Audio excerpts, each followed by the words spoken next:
বুঝছো আমরা যে আর্জেন্টিনা সাপোর্টার এটা যে ব্রাজিলের সালপাল জানে না ঠিক আছে আর ব্রাজিলের সালপাল জানতে পারে তুমি মামা পিক পাঠাতে তাহলে না সামনে না সামনে এ ওই বাবা আমার সব 2 নাম্বারই করছে মেসি রাখছেন জন্য 2 কোটি টাকা দিছি শালার বাবা তাও আটকাই পারল না মেসি প্রথম গোল দিল চল তো বাবা আগে জিতে আসি এটা কাম করলেন বাবা আপনি 2 কোটি টাকা দিয়ে গেলাম আমার ছোট ভাই নানির 6,000 টাকা দিয়ে গেলাম আপনি তাও আপনি মেসি আটকাই পারলেন না মেসি প্রথম গোল দিল তাড়াতাড়ি আমার টাকা ফেরত দেন বাবা তাড়াতাড়ি টাকা ফেরত দেন বাবা বুঝছো আমার ড্যান্ডা তুই ভাঙি দিলি অসময় আসি বাবা আপনি 2 কোটি টাকা দিয়ে গেলাম মেসির বাবা আটকাই জন্য মেসি বাবা দিয়ে তো প্রথমে গোল দিল আপনি কি আটকালেন তাড়াতাড়ি টাকা ফেরত দেন বুঝছো আমি তো মেসির বাপ পাওয়ার আটকাই পাইনি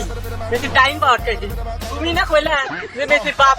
তুই টাইম পাও আগে আটকাও সেদিন তো আমি টাইম পাওয়ার আটকাইছি আপনার মেসির আটকায় কথা মেসি আগে গোল তাড়াতাড়ি আমার টাকা দেন নাহলে আপনার বাবা আগে যাই ছুটি দেবো হাতও ফেরত দেওয়া লাগছে আমার আবার ভোরটা নিয়ে থাইল্যান্ডে যাবো তো হানি মনে টিকিট কেটে ফেলেছি আর তা আমি তোমার কিভাবে ফেরত দেবো বাবা আমায় খান্তা বীজ দেন